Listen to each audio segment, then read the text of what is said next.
to Getting Started with Schoolnet for the 2021 school year. This is Pam Batchelor with the home-based team at Digital Teaching and Learning. I'm excited to welcome you to the second video in our series of Getting Started with Schoolnet for the new year. If you'd like to follow along with us today in our presentation, please type in the following bit.ly into your URL in your web browser, bit.ly/NCB2 Schoolnet. In this video, we're going to talk about the Schoolnet test experience.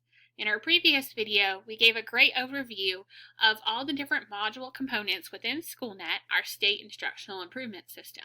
In this video, we're really going to be digging into the Schoolnet test experience, what it's like to create a test, how to schedule a test, and also how to make sure your students have the correct accommodations marked in their personal needs profile so that way they get accommodations on the test. In our third video of the series, we're going to look at student data after they've taken a test and how you can make changes to impact your instruction. First, we're going to talk about Schoolnet resources and where you can get help. So first of all, you should know that every public school unit has a Schoolnet admin. This person is your first point of contact with any questions that you have or reporting any issues. Additionally, in your school, your data manager is the person who sets up your Schoolnet roles within PowerSchool. So your data manager can also maybe be someone to help you out if you have a role issue where you can't even access Schoolnet to get started. Additionally, we have a Schoolnet Google site, which has videos and documents that can help you learn more about Schoolnet. You'll also see my presentations that I have, various training presentations if those are helpful to you. And then we have a YouTube channel with over 2 years of recorded webinars. If you really want to dig in deeper into Schoolnet, check out that YouTube playlist. Coming up, starting this fall, we have monthly webinars. So we'll start in September. Our webinars are offered at 10 a.m., 3 p.m., and 7 p.m. We hope that these times are convenient for you and you can join us. We do offer CEU credit for each webinar, 0.1 CEU. So if you're interested in earning some credit and joining us in the fall, we would love to have you at our monthly webinars. Registration is live. You can click on these blue links to register. We do have a new webinar platform for the 2021 school year, and it does require an event password. And the event password for all of our Schoolnet events for this year is going to be Schoolnet 2020. All right, with that being said, we're going to go ahead and jump into the platform. Our goal is to keep these videos under 30 minutes. So we're going to go into Schoolnet from the NC Ed Cloud. So make sure you click on that red house icon, just like you access other home-based applications such as PowerSchool and Nessus. You're going to click on that red house icon to go into Schoolnet. All right, so once I'm in Schoolnet on the home page, just to note, I am filming this video before our school year starts, so my home page looks pretty empty and blank. And if you're watching this video before the first day of classes in PowerSchool, your home page might also look kind of empty and blank. But don't worry, as soon as that first day of classes start and Schoolnet starts our nightly syncs with PowerSchool, all this rich information will come back. So in our previous video, I explained all the different modules for Schoolnet. So we're going to really zoom in under that assessment module for this video, and we're going to talk about how we can go ahead and find items to build a test. So this is my preferred way of creating a test, is not to go under the create button, but to go ahead and select my items first. That way I've already reviewed my items and I've already can look at the standards and the complexity levels. So I like to find my items first. So that's the method I'm going to demonstrate for this video. So we're going to go under Find and we're going to go Find Items. All right, so once the item screen loads, you can see there's over 180,000 assessment items in Schoolnet. I certainly don't want to look at all of those items. So I'm going to go and start by looking at my item banks. And again, I went over this in the last video, so I'm going to do this a little quicker in this video. If you're new to looking at items, I encourage you to go back to the previous video. So I'm going to look for Certica items. And then I'm going to look and do my standards. So let's go ahead and look for math. Maybe I'll do 4th grade. I'm going to go in and look for fractions. And we'll go ahead and choose 4NF1 and 4NF2.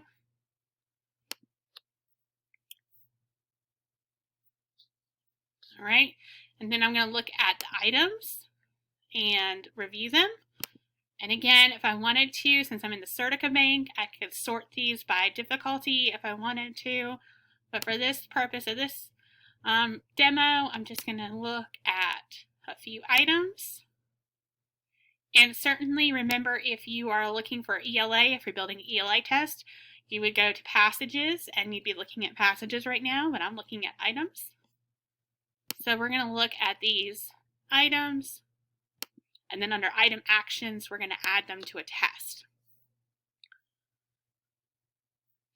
So this is going to bring up all the tests that I have that I could add these items to, but I want to create a new test with these items. And so we're going to have to give our test a name. So sample fractions. We're going to need to make sure we choose our subject area, grade level. Our standards document needs to make sure we match the subject area, so make sure you choose math. Test category. I only have state benchmark, but you should have My Classroom, which is your classroom. If you are a leadership level, you might have school assessment or even district benchmark that you can choose for your category. Just note that the different categories represent what type of test this is. So most of the time it's going to be My Classroom test for teachers, but we also have those school level assessments there too. If you want to give a common assessment and collect the data at the school level, I highly encourage doing that. So I'm going to leave that test category alone. I can change any of these defaults. Maybe if I have a student who needs a larger print, we can definitely accommodate that in Schoolnet. Test item defaults, this is how this test is going to look for the student. So be thinking about, if you have an open text or open response question, do you want the students to have the equation editor, which might be a very nice feature for math? You can definitely choose that there. I usually leave the default settings. And then for enable tools and manipulatives, again, you can use the item settings. Under test settings, one thing I do recommend is the ability to have students comment. That kind of removes that layer of guessing. So when I was a classroom teacher, I would have my students understand that if they guessed on a question in Schoolnet, they wrote a comment on that item that said guess. So that way I would know that they guessed on that item versus knowing that maybe they just got a lucky guess on a multiple choice question. I leave all the other things the same. Down here under accommodations, it's very important. Check these boxes. What this does is it means that if a student has marked on their personal needs profile on Schoolnet that they receive these accommodations, they will get them on the online test.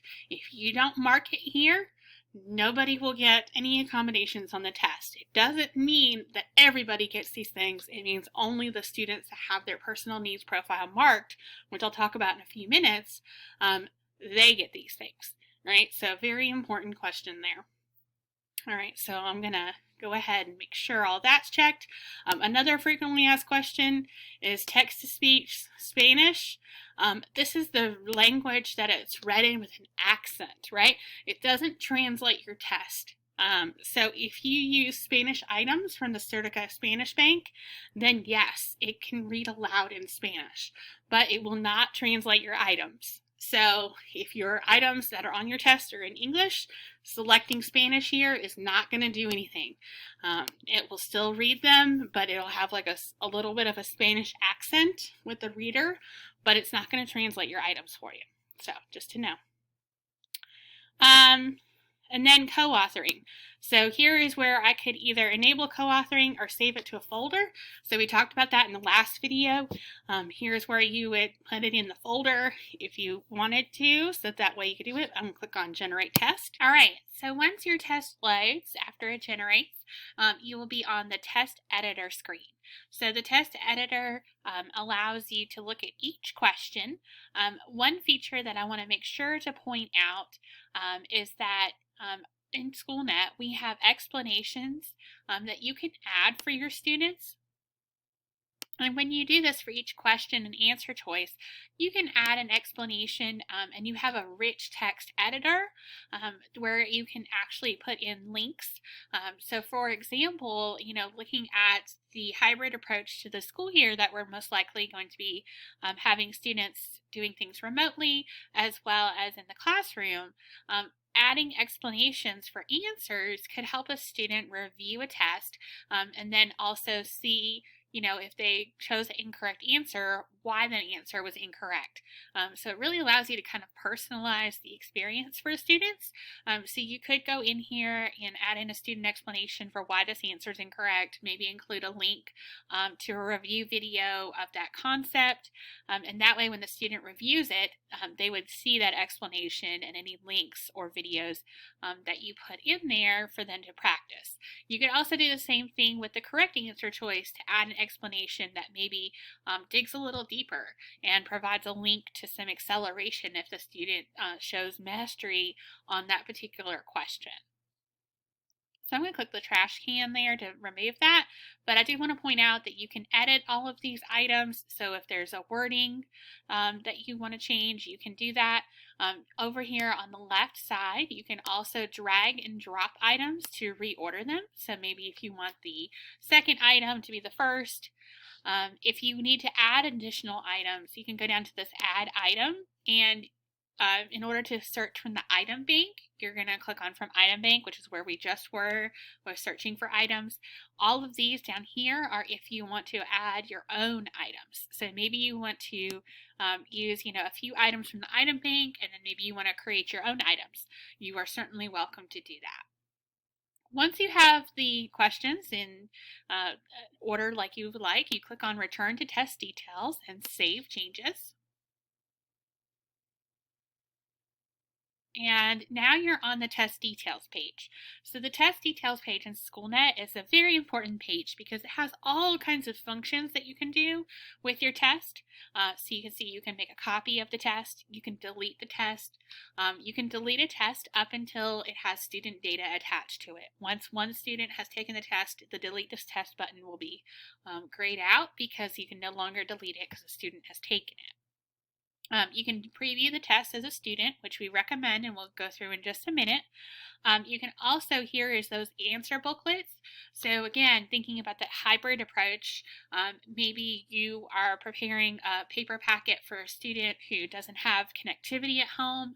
You could certainly create your test in Schoolnet, click on PDF and download a PDF copy that you could either print and put in a paper packet, or you could even post it within Google Classroom or something like that. As long as the student is not taking the test outside of Schoolnet, it's okay. The other copyright consideration is that you want to make sure that if you're giving your tests in Google Classroom with like a PDF of a Schoolnet test, you want to use items that are from DPI because those are the ones that we don't have a copyright restriction on. Certica items, we do have copyright that we're not supposed to take the items outside of Schoolnet. So just a good clarification there. Co-authoring settings, this again is where I could co-author this test if I didn't co-author it when I set the test up. We don't have any schedule information yet. We will in a minute. We can go into test properties and see all the settings that we originally set for the test, and if we want to change them, like maybe I forgot to put accommodations on the test, I can go into edit properties and this will allow me to edit it. The last thing I want to talk about is this customized test. Let's say that I don't want questions 2 or 3. If I go to delete multiple questions, it will allow me to have check boxes and I can quickly delete multiple questions. That's a question I get frequently, is how can I just quickly say, okay, I want to take these 3 items out of the test. Deleting multiple questions is the easiest way to do that. All right, at the top of the page, you'll notice that there's a test properties and kind of like a test stage. So right now it's a private draft, and depending on what type of test it is, you may or may not have this public draft. I have public draft, so I'm going to make it public. And then ready to schedule, and it's going to pop up and ask me, are you sure you're ready to schedule a test? Because once you schedule the test, you're not supposed to come back and make changes to it. So I say okay, and then I go in and click on schedule. And this is what's going to bring up all of the scheduling options. So in Schoolnet, we're going to pick the start date. So we'll go ahead and pick today's date. Your end date, I always recommend giving more time than you think students will need to take a test, especially in thinking about a hybrid approach. If your students, you might have students that are online and then some students that are in your class. You might just want to think about all the scenarios of how much time they'll need to take the test, whether they're going to be taking the test with you in the classroom or if they're going to be taking the test at home. Schoolnet tests are able to be taken at home, so that's definitely something you can be thinking about. You have some results, so prevent the test from students from launching the test before the start date, right? So I wouldn't want that. There's also going to be another box right here. For you, I don't have it, so imagine a fourth checkbox that says share grades to Power Teacher Pro Gradebook. So if you want the results of this test to automatically go in your gradebook, you would click that fourth box that's invisible for me, and that way those grades will go right into your gradebook as an assessment. It'll actually ask you what category you want, so it'll import your categories from your PowerSchool gradebook. So whether you want to count this test as a test or a quiz or homework or however you have your gradebook set up. The next thing is your assignment. All right, so a quick assignment is always going to be all of your sections. Since I'm at the state level, my default assignment is every district. So every public school, every charter school. So I'm not going to apply that. I would encourage you to say select assignment and then choose your specific sections. If you're at a district level, you would choose the schools, and then you can also do by course and do the grade levels that you wish to assign it to. Very important step to make sure you assign. Now, I will say that if you're like me and you're viewing this right now in the summer before that first day of classes, you won't be able to assign your test to your specific sections until they appear in Schoolnet. So that means you can do all of these steps, but you're going to have to come back and actually assign your test to your specific sections after that first day of classes. All right, online delivery options. Here's where we'll talk about the different options. It comes up with a generic test passcode. Please change that to something that students can type in easily. So there is a character limit, so you might have to think about something, some type of grading convention, whether you want to use part of your last name, part of the year. Someone I know used to do like foods, so popcorn 20 or something, snacks. All of her test codes were different foods. I thought that was a cute idea. And then here's where we can, require the use of the Secure Tester application. So here's where we need to think about for a moment where our students are going to be taking the test and on what kind of device, right? So Schoolnet has a secure tester available as a Chromebook app and then also available as an install for your laptops and desktops. All right, so secure tester means that the student's device has to have that secure tester application already on it, right? So if you're in a one-to-one school and maybe you provide your students with Chromebooks and you've already put the Secure Tester app on your Chromebooks, then you are fine to check this box and require the use of the Secure Tester.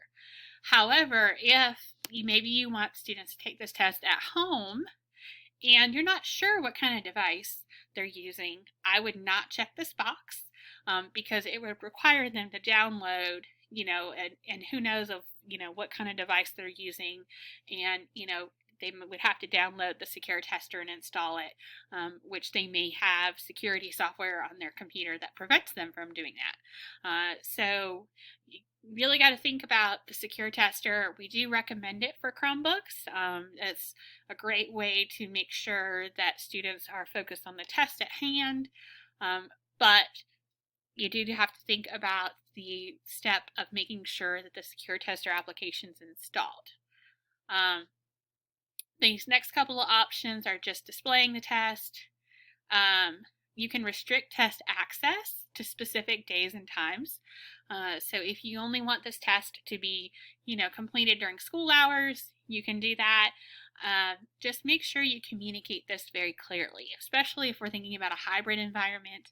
It could be that a student can only use a device, after mom gets home from work with the device for them to use and do their schoolwork. And so just be thinking and mindful about what different opportunities your students have for completing work and what devices they may have. So I'm going to take that off because I just want this test to be able to be taken whenever students have a chance to take it. Item features. My number one favorite thing is track and display student response times. This is very helpful for, students who may have test anxiety, because it's going to tell me exactly how long they took on each test. And those trends are very good data points because, if I see a student took, 45 seconds a question, and then the last, 3 questions, they only took 10 seconds each, they were done. They didn't even really read the question. It's also a great point for if a student, somehow completes a test in less than a minute and makes 100. I'm wondering if they have some additional resources available to them. Scrambled question order, answer choices. This is new for version 22, our back to school release. You can now scramble your questions and answers, and it won't mess up passages. Before, you could only scramble answer choices if it was a passage test. Now you can do both. Time test. If you want to enable a certain amount of time for students to take it, allow students to pause the test. So in case, something comes up in life and they need to pause and come back. This is also helpful for remote because sometimes there may be internet disruptions, especially if a student's using a hotspot. And if the hotspot drops the signal and then they exit out of the test, if you allow them to pause it, it will just pause and save most of the time, and then when they come back, they can pick right up on that test when they have internet. All right, so I'm going to click Save and Publish, and now my test is ready to go. So you'll notice now it's being published, and the text-to-speech is being generated, right? So that text-to-speech of what students who need that text-to-speech read aloud accommodation is being generated. This takes a few minutes, so we're going to actually go and make sure that a student has the accommodations. So there's a few different ways. You can go find a student. There's also a list of your students once classes have started on your homepage, and you can click on their names and that brings up the student profile. I'm going to go up here and I'm going to type in my own student's name. All right, so when you look at a student profile, this very last tab is where we need to go for the TestNav PMP. And here is where we mark the accommodations for that student based on their 504 IEP plan. Now, an important thing to note is that only one teacher needs to mark this profile for the student. So you don't need to all do it. So make a plan at your school about who's going to go in and mark the student's personal needs profiles, right? So it might be your EC case manager, it might be homeroom teachers, however you want to divide up the task. Only one person needs to mark the student's PMP per school, right?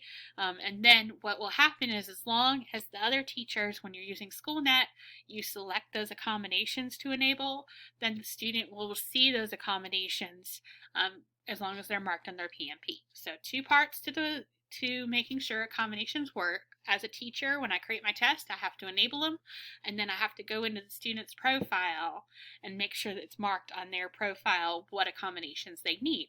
So, extra testing time, and then you click on save, right? So however much percentage, so that they get double time, save. I'm not going to actually do this because this is my son's information and he doesn't have an IEP, but just wanted to show you how this accommodation works. And then if we go up here to our little notification, it looks like our sample test has been published. So we're going to go to that test. And the last thing I'm going to show you is to make sure to preview the test as a student.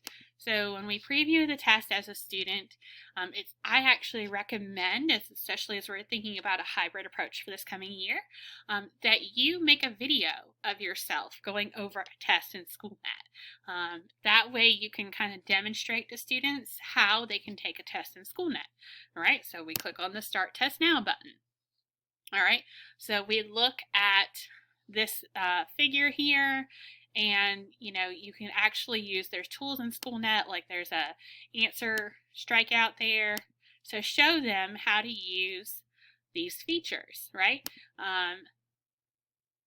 You can have them highlight in different colors parts of the question. One thing to note is this calculate score button is just for you as the teacher. It only shows up for you as the teacher to calculate the score, right? So I chose an incorrect answer there. So I would go ahead and get 0, but it's there for you to review. If you wish to preview the text-to-speech, you'll see those menus are over here. Part of the figure. Which right? fraction matches the shaded part of the figure? Right, and so you can go through, I recommend going through all of your questions, making sure that everything displays properly. Notice there's a review here. And then also on this test, I enabled comments. So if a student, let's say a student, for example, doesn't understand this question, and so they're just going to guess A, they can click on this little thought bubble and say, guess. And this is exactly what I asked my students to do, and I kind of trained them. So that way, when I was looking at their test scores, if they happened to get this question correct and they commented they made a guess on it, then I knew that it was just happened to be a lucky guess versus a true understanding of what the question was asking, right?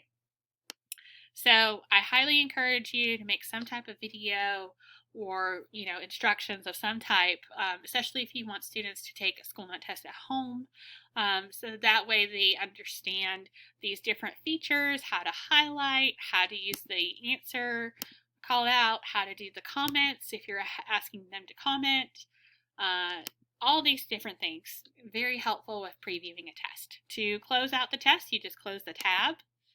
And now we're at the test and it's scheduled. So everything's ready, except that we just need to make sure that once the first day of classes have started, we go back and we assign this test to our specific classes. But it's, pretty much ready to go now. So I hope this video has been helpful, and we look forward to the third video where we're going to jump ahead to after this test has been completed, how we look and review at student data. Thank you.